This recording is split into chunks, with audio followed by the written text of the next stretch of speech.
It's the Kyle Hyman Show on Redeemer Radio.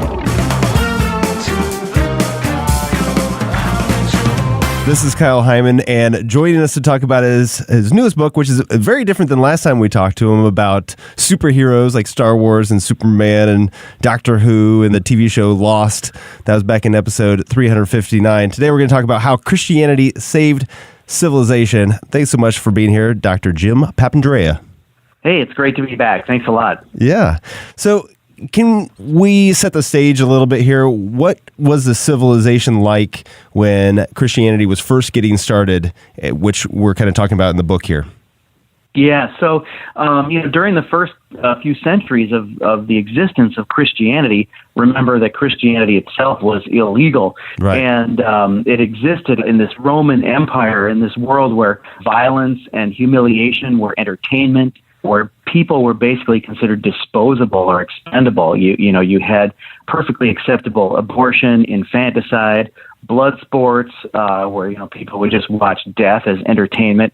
Basically, anything like freedom was a privilege of the 1% who bought it for themselves at the expense of the 99%, and the 99% were sort of seen as existing for the entertainment and to serve the 1%. So there's nothing like the equality of all people, this idea that all people are created equal. The Romans would have laughed at that idea because they would have thought that whatever station in life you were born into, that's basically where you were supposed to be, what you deserved. And of course, those in power, expected it to stay that way. So obviously not the mainstream life of the culture, but were there other religious organizations that were trying to push this idea of equality and of peace and of love? Like today we've got so many different religions that at least claim those kinds of things. Was that not even the claim of certain religions back then? No, not really. I mean, I can't think of any religion that would claim these kinds of things. Even Judaism, which obviously Judaism had the idea of humans created in the image of God. So they would have had some sense that all humans are created equal. They pretty much kept to themselves and saw themselves as special in God's eyes as opposed to the rest of the world. And so you don't really have anything like that. You do have a few mystery cults who promise something better in the afterlife, but nothing like Christianity. So how does Christianity have an influence over the culture when it's being persecuted?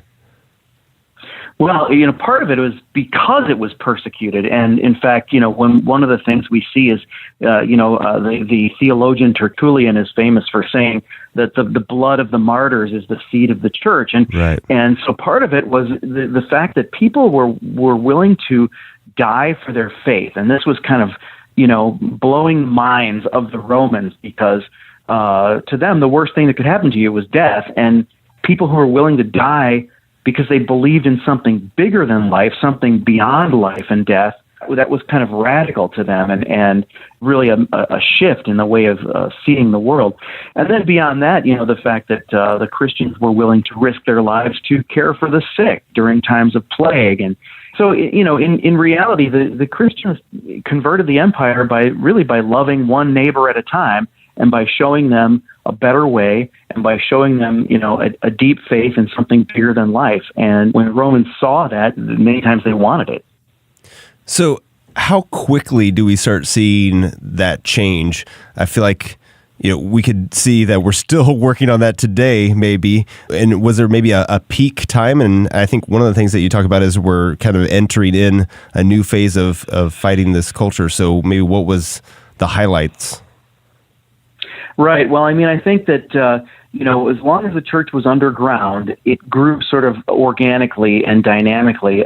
Some of the things that we talk about in the book as having made major changes on culture, some of those things had to wait until Christianity became legalized and could affect the whole empire, which of course happened in the 4th century and then beyond. And the church continued to influence culture, especially in the West, through the Middle Ages. And I think, the downturn was probably somewhere around the Enlightenment, and things got more difficult after that.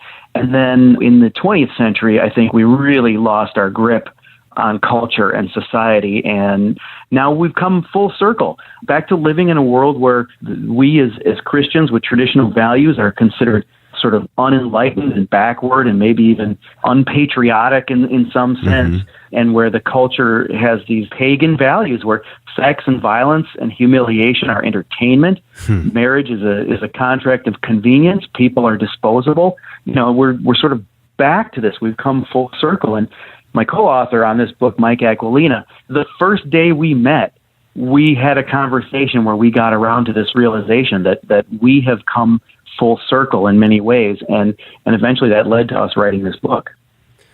And the book that you're talking about is How Christianity Saved Civilization and Must Do So Again. You co-wrote that, like you said, with Mike Aquilina. We're talking with Dr. James Papandrea about this, and you break it down in the book to 7 different things: person, home, work, religion, community, death, the state.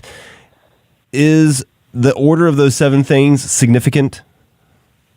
Well, they kind of go working outward in concentric circles. So from the individual to the home, outward to the realm of work, and then religion, community, and then the bigger issues like life and death and government. And so it's not chronological in the sense that this is the order in which the church changed the world, but more in terms of like from the smallest to the largest, and all of these things happened, over time.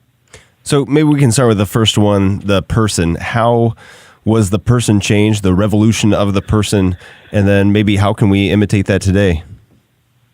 Yeah, well, I mean, this is like what I was getting at earlier with the idea of sort of converting the world to the idea that all people are created equal. This was an idea that just simply did not exist in the Roman Empire, but working off the Hebrew concept of people being made in the image of God, the church believed that no one is expendable or disposable. No one lives simply for the entertainment of others. And the church converted the world to the very idea of human rights and human dignity that simply didn't exist before, and eventually got rid of slavery, although that took a little bit longer.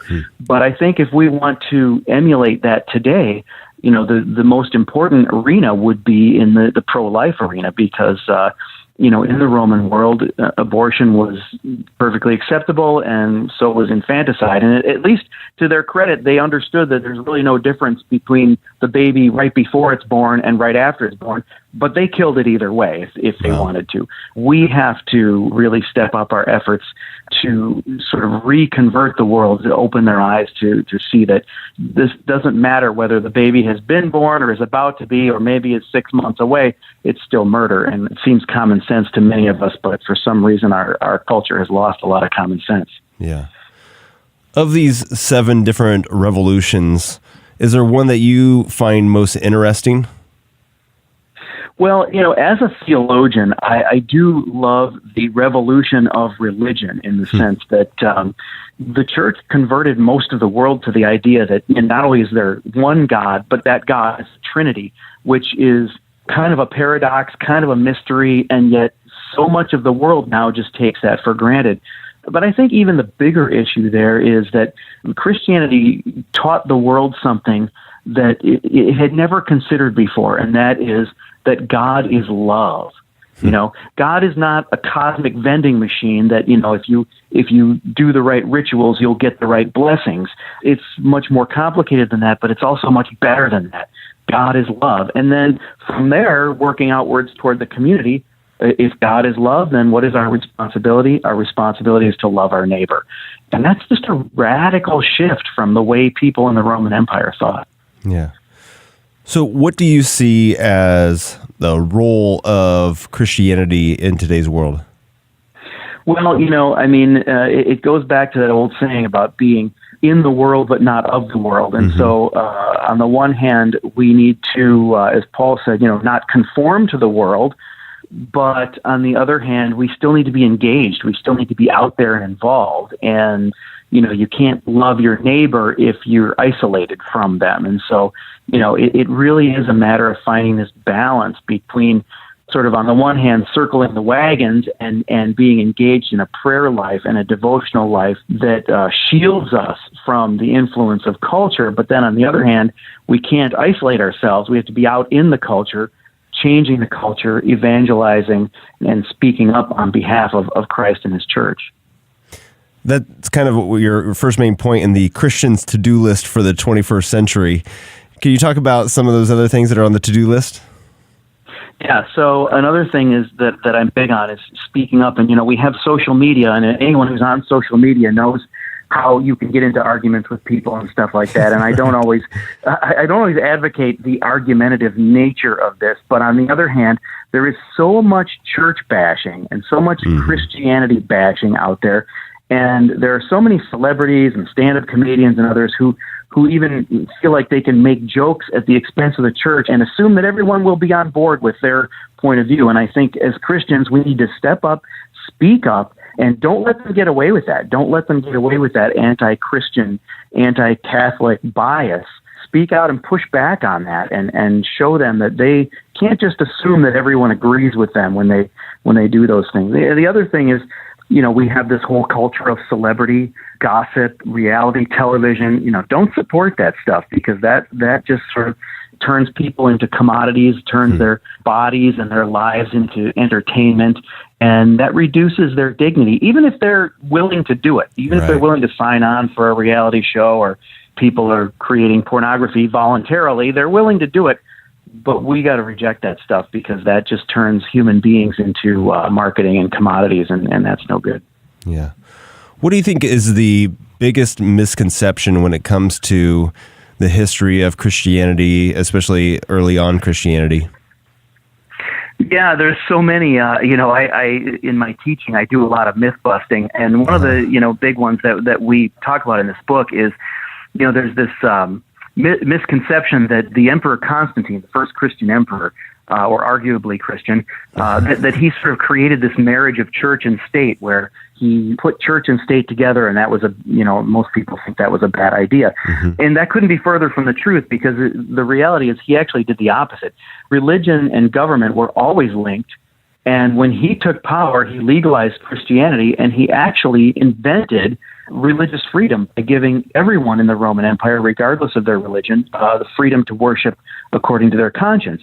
Now, that experiment didn't last very long, because when he died and his sons took over, then things kind of degenerated for a while, and then the empire was able to come back and be Christian. But the point is that Constantine did not create this marriage of church and state that then later the United States had to separate.